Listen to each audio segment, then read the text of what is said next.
Je bénirai l'Éternel en tout temps. Ses louanges seront toujours dans ma bouche. Oh, Jean, mon connaît un problème. Et puis, qu'est-ce content comme ça? Ah, m'pas caché, Dio. Depuis m'commence li Bible moi chaque jour, m'senti charge problème moi yo sorti sous dôme. Si c'est comme ça, moi pour aller couvrir acheter un Bible. Dégagez au marché. Mais en attendant, ou qu'attendez radio télévision d'espoir? Radio Vision d'Espoir. Oh, moi t'attendais une annonce comme ça, oui. Mais qui ça a te dit? Lecture de la Bible en un an.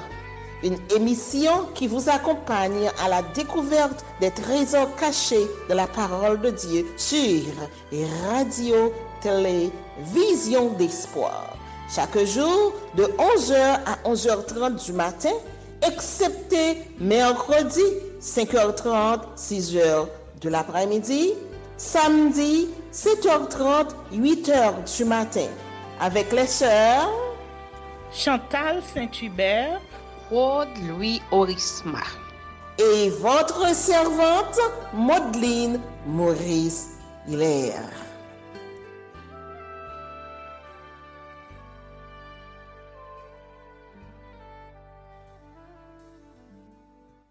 Saint-Esprit de Dieu, fais-nous la grâce de jouir de ta présence durant cette lecture qui enseigne, convainc, corrige, instruit et qui sauve. Au nom de Jésus. Amen.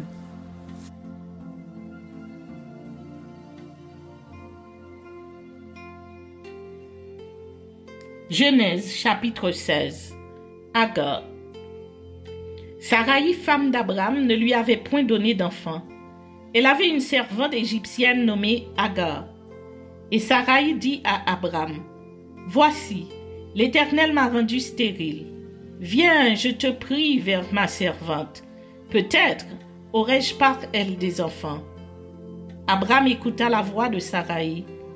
Alors Sarai, femme d'Abraham, prit Agar l'Égyptienne, sa servante, et la donna pour femme à Abraham son mari, après qu'Abraham eut habité 10 années dans le pays de Canaan. Il alla vers Agar et elle devint enceinte. Quand elle se vit enceinte, elle regarda sa maîtresse avec mépris. Et Sarai dit à Abraham, « L'outrage qui m'est fait retombe sur toi. J'ai mis ma servante dans ton sein, et quand elle a vu qu'elle était enceinte, elle m'a regardé avec mépris. Que l'Éternel soit juge entre moi et toi. » Abraham répondit à Sarai, « Voici, ta servante est en ton pouvoir. Agis à son égard comme tu le trouveras bon. » Alors Sarai la maltraita et Agar s'enfuit loin d'elle. Naissance d'Ismaël. L'ange de l'Éternel la trouva près d'une source d'eau dans le désert, près de la source qui est sur le chemin de Shur. Il dit, « Agar, servante de Sarai, d'où viens-tu et où vas-tu » Elle répondit, « Je fuis loin de Sarai, ma maîtresse. » L'ange de l'Éternel lui dit, « Retourne vers ta maîtresse et humilie-toi sous sa main. » L'ange de l'Éternel lui dit, « Je multiplierai ta postérité et elle sera si nombreuse qu'on ne pourra la compter. » L'ange de l'Éternel lui dit, « Voici, tu es enceinte et tu enfanteras un fils à qui tu donneras le nom d'Ismaël, car l'Éternel t'a entendu dans ton affliction. Il sera comme un âne sauvage, sa main sera contre tous et la main de tous sera contre lui, et il habitera en face de tous ses frères. » Elle appela Ata El-Roi le nom de l'Éternel qui lui avait parlé, car elle dit, « Ai-je rien vu ici, après qu'il m'a vu ?» C'est pourquoi l'on a appelé ce puits le puits de la Shai-Roi. Il est entre Kadès et Bared. Agar enfanta un fils à Abraham Et Abraham donna le nom d'Ismaël au fils qu'Agar lui enfanta. Abraham était âgé de 86 ans lorsqu'Agar enfanta Ismaël à Abraham. Genèse chapitre 17. Le nom d'Abraham changé en celui d'Abraham. Lorsque Abraham fut âgé de 99 ans, l'Éternel apparut à Abraham et lui dit, « Je suis le Dieu Tout-Puissant. Marche devant ma face et sois intègre. J'établirai mon alliance entre moi et toi, et je te multiplierai à l'infini. » Abraham tomba sur sa face, et Dieu lui parla en disant, « Voici mon alliance que je fais avec toi. Tu deviendras père d'une multitude de nations. On ne t'appellera plus Abraham, mais ton nom sera Abraham, car je te rends père d'une multitude de nations. Je te rendrai fécond à l'infini. Je ferai de toi des nations, et des rois sortiront de toi. J'établirai mon alliance entre moi et toi, et tes descendants après toi, selon leur génération. Ce sera une alliance perpétuelle, en vertu de laquelle je serai ton Dieu et celui de ta postérité après toi. Je te donnerai et à tes descendants après toi le pays que tu habites comme étranger, tout le pays de Canaan, en possession perpétuelle, et je serai leur Dieu. La circoncision instituée. Dieu dit à Abraham, « Toi, tu garderas mon alliance, toi et tes descendants après toi, selon leur génération. C'est ici mon alliance, que vous garderez entre moi et vous et ta postérité après toi. Tout mâle parmi vous sera circoncis. Vous circoncirez, et ce sera un signe d'alliance entre moi et vous.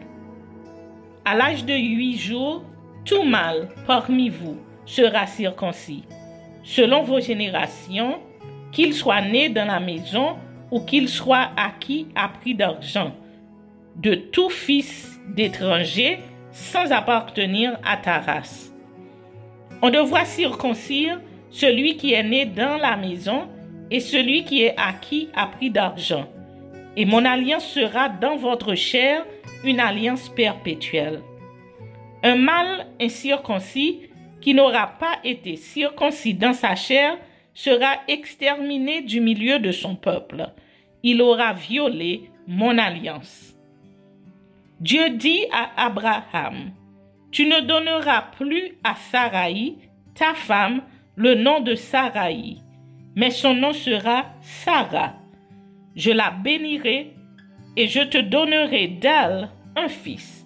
Je la bénirai et elle deviendra des nations. Des rois de peuples sortiront d'elle. » Abraham tomba sur sa face. Il rit et dit en son cœur, « Naîtrait-il un fils à un homme de 100 ans? Et Sarah, âgée de 90 ans, enfanterait-elle? » Et Abraham dit à Dieu, « Oh, qu'Ismaël vive devant ta face. » Dieu dit, « Certainement, Sarah, ta femme, t'enfantera un fils, et tu l'appelleras du nom d'Isaac. J'établirai mon alliance avec lui comme une alliance perpétuelle pour sa postérité après lui. À l'égard d'Ismaël, je t'ai exaucé. Voici, je le bénirai, je le rendrai fécond et je le multiplierai à l'infini. Il engendra 12 princes et je ferai de lui une grande nation. J'établirai mon alliance avec Isaac, que Sarah t'enfantera à cette époque-ci de l'année prochaine. » Lorsqu'il eut achevé de lui parler, Dieu s'éleva au-dessus d'Abraham.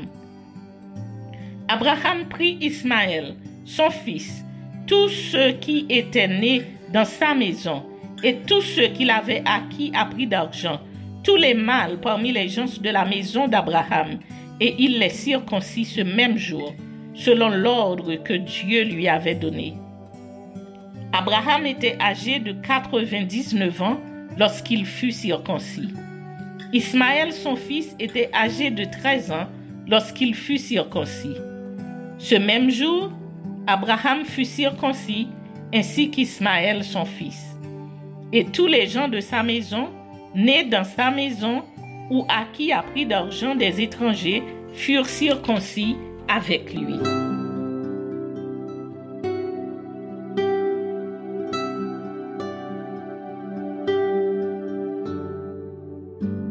Psaume chapitre 16. Hymne de David. Garde-moi, ô Dieu, car je cherche en toi mon refuge. Je dis à l'Éternel, tu es mon Seigneur, tu es mon souverain bien. Les saints qui sont dans le pays, les hommes pieux sont l'objet de toute mon affection. On multiplie les idoles, on court après les dieux étrangers. Je ne répands pas leur libation de sang. Je ne mets pas leur nom sur mes lèvres. L'Éternel est mon partage et mon calice. C'est toi qui m'assures mon lot. Un héritage délicieux m'est échu. Une belle possession m'est accordée. Je bénis l'Éternel, mon conseiller. La nuit même, mon cœur m'exhorte. J'ai constamment l'Éternel sous mes yeux.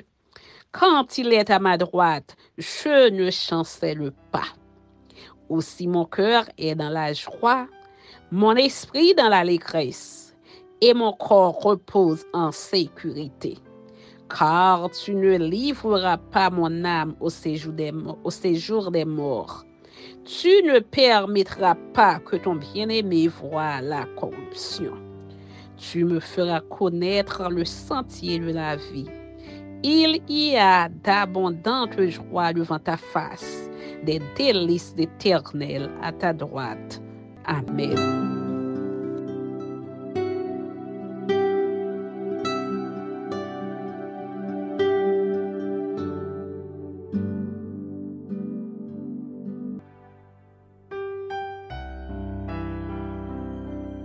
Matthieu, chapitre 13. Parabole du semeur, de l'ivraie, du grain de sénévé, du levain, du trésor caché, de la perle, du filet.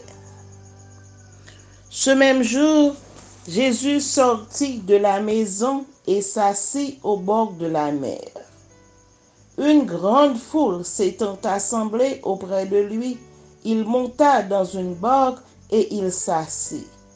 Toute la foule se tenait sur le rivage. Il leur parla en parabole sur beaucoup de choses et il dit: Un semeur sortit pour semer. Comme il semait, une partie de la semence tomba le long du chemin. Les oiseaux vinrent et la mangèrent. Une autre partie tomba dans les endroits pierreux où elle n'avait pas beaucoup de terre. Elle leva aussitôt parce qu'elle ne trouva pas un sol profond. Mais quand le soleil parut, elle fut brûlée et sécha, faute de racines. Une autre partie tomba parmi les épines. Les épines montèrent et l'étouffèrent. Une autre partie tomba dans la bonne terre. Elle donna du fruit, un grain 100, un autre 60, un autre 30. Que celui qui a des oreilles pour entendre, entende. Les disciples s'approchèrent et lui dirent: Pourquoi leur parles-tu en parabole? Jésus leur répondit: Parce qu'il vous a été donné de connaître les mystères du royaume des cieux et que cela ne leur a pas été donné. Car on donnera à celui qui a et il sera dans l'abondance, mais à celui qui n'a pas, on ôtera même ce qu'il a. C'est pourquoi je leur parle en parabole, parce qu'en voyant, ils ne voient point, et qu'en entendant, ils n'entendent ni ne comprennent. Et pour eux s'accomplit cette prophétie d'Ésaïe, vous entendrez de vos oreilles, et vous ne comprendrez point. Vous regarderez de vos yeux, et vous ne verrez point. Car le cœur de ce peuple est devenu insensible. Ils ont endurci leurs oreilles et ils ont fermé leurs yeux, de peur qu'ils ne voient de leurs yeux, qu'ils n'entendent de leurs oreilles, qu'ils ne comprennent de leur cœur, qu'ils ne se convertissent et que je ne les guérisse.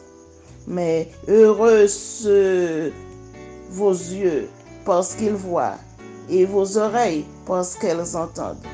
Mais heureux sont vos yeux parce qu'ils voient et vos oreilles parce qu'elles entendent.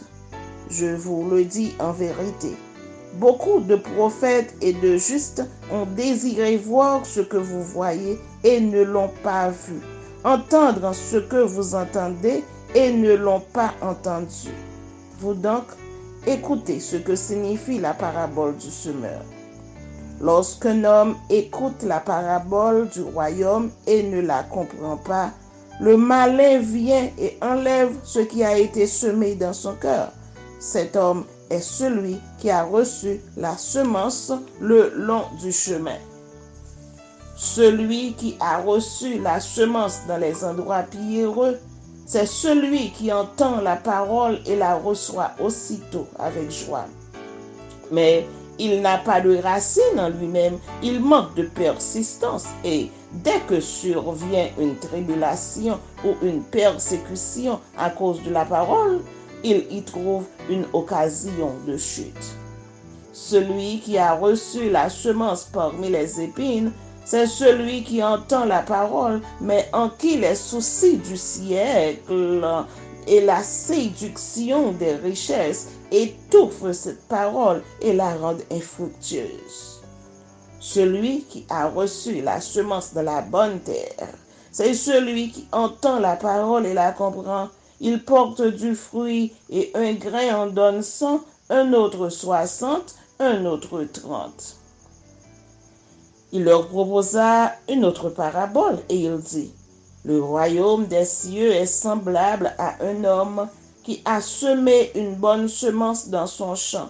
Mais pendant que les gens dormaient, son ennemi vint, sema de l'ivraie parmi le blé et s'en alla. Lorsque l'herbe eut poussé et donné du fruit, l'ivraie parut aussi. Les serviteurs du maître de la maison vinrent lui dire, « Seigneur, n'as-tu pas semé une bonne semence dans ton champ? D'où vient donc qu'il y a de l'ivraie? » Il leur répondit, « C'est un ennemi qui a fait cela. » Et les serviteurs lui dirent, « Veux-tu que nous allions l'arracher? » « Non, dit-il, de peur qu'en arrachant l'ivraie, vous ne déraciniez en même temps le blé. Laissez croître ensemble l'un et l'autre jusqu'à la moisson. Et, à l'époque de la moisson, je dirai au moissonneur, arrachez d'abord l'ivraie et liez-la en gerbe pour la brûler, mais amassez le blé dans mon grenier. Il leur proposa une autre parabole et il dit, le royaume des cieux est semblable à un grain de sénévé qu'un homme a pris et semé dans son champ. C'est la plus petite de toutes les semences, mais quand il a poussé, il est plus grand que les légumes et devient un arbre, de sorte que les oiseaux du ciel viennent habiter dans ses branches. Il leur dit cette autre parabole. Le royaume des cieux est semblable à du levain qu'une femme a pris et mis dans 3 mesures de farine jusqu'à ce que la pâte soit toute levée. Jésus dit à la foule toutes ces choses en parabole, et il ne lui parlait point sans parabole, afin que s'accomplisse ce qui avait été annoncé par le prophète. J'ouvrirai ma bouche en parabole, je publierai des choses cachées depuis la création du monde.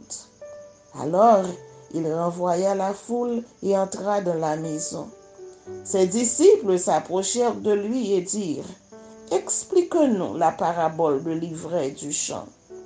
Il répondit, celui qui sème la bonne semence, c'est le Fils de l'homme. Le champ, c'est le monde.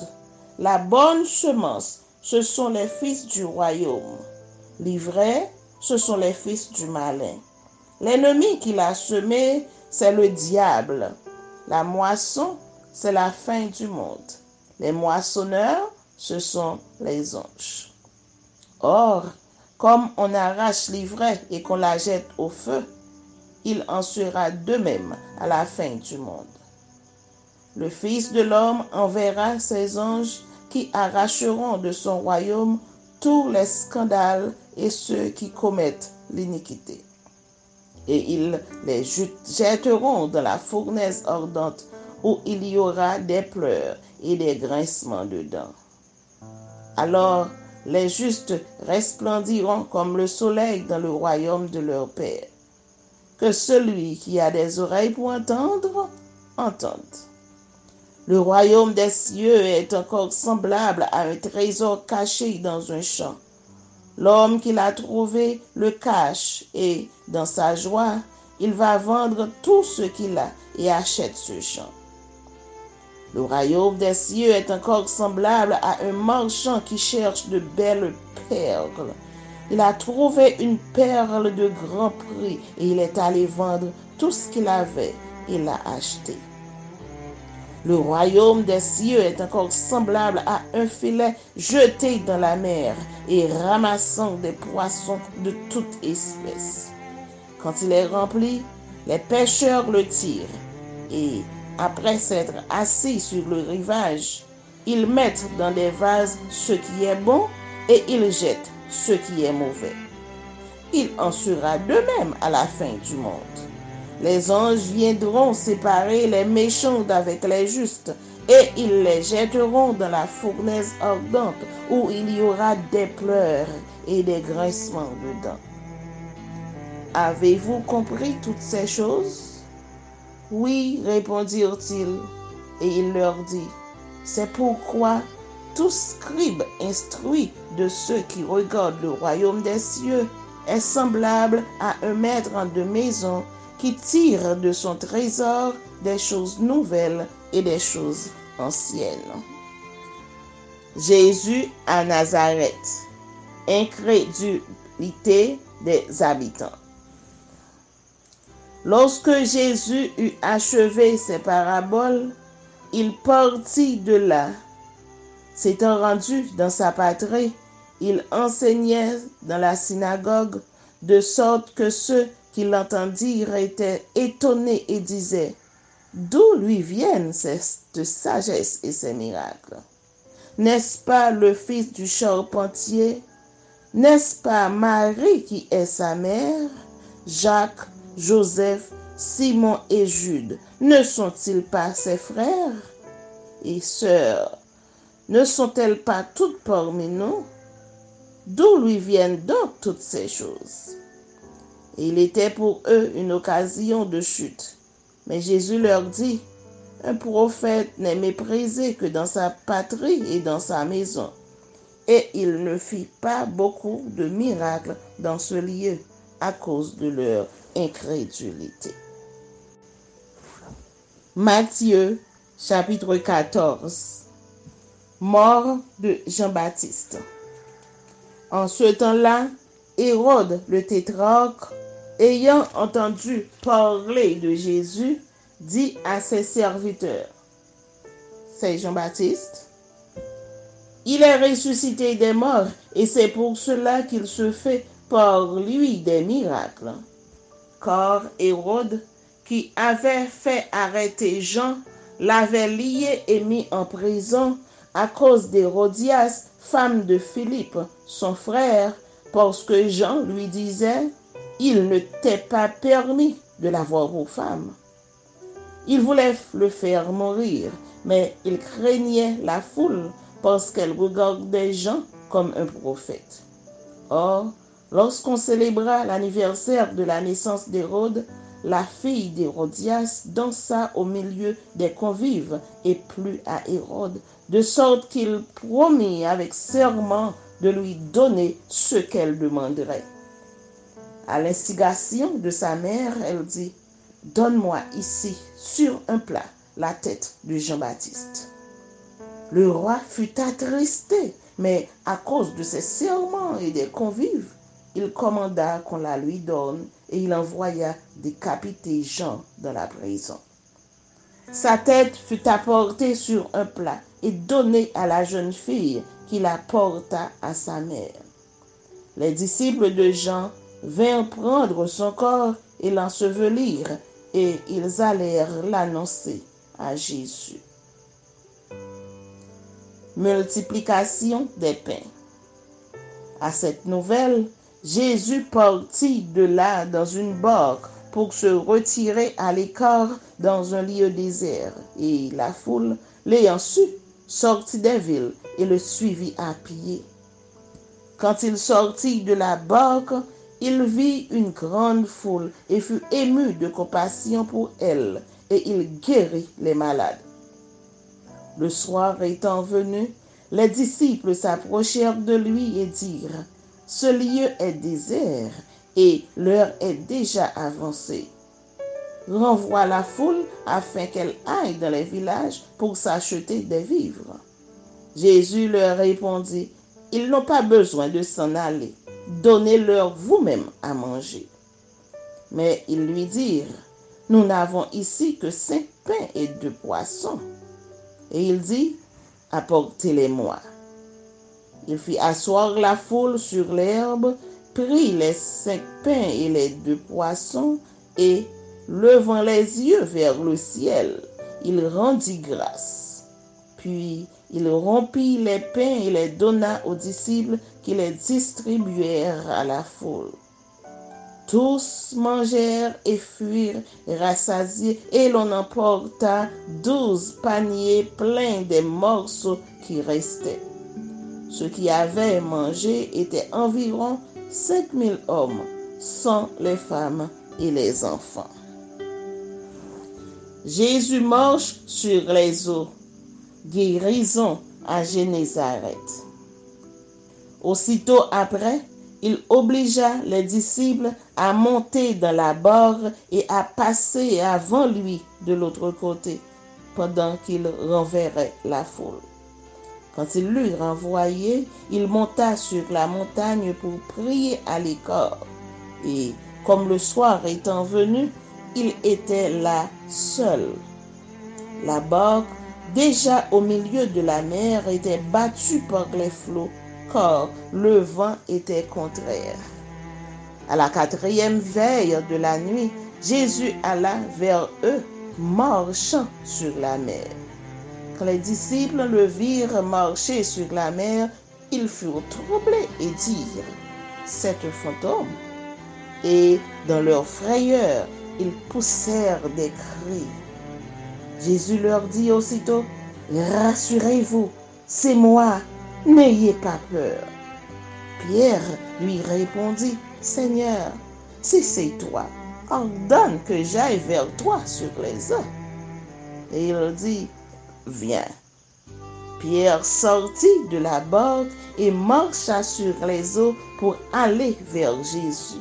Mais voyant que le vent était fort, il eut peur et, comme il commençait à enfoncer, il s'écria, « Seigneur, sauve-moi !» Aussitôt Jésus étendit la main, le saisit et lui dit, « Homme de peu de foi, pourquoi as-tu douté ?» Ils montèrent dans la barque et le vent cessa. Ceux qui étaient dans la barque vinrent se prosterner devant Jésus et dirent, « Tu es véritablement le Fils de Dieu. » Après avoir traversé la mer, ils vinrent dans le pays de Génézareth. Les gens de ce lieu, ayant reconnu Jésus, envoyèrent des messagers dans tous les environs et on lui amena tous les malades. Ils le prièrent de leur permettre seulement de toucher le bord de son vêtement. Et tous ceux qui le touchèrent furent guéris.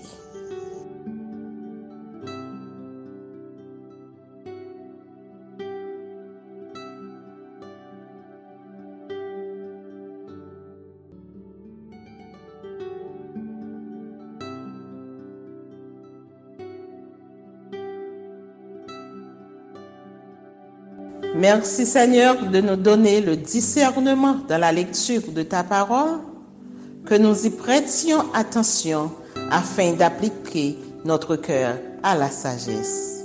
Amen. Que celui qui a des oreilles pour entendre, entende, et que celui qui lit fasse attention.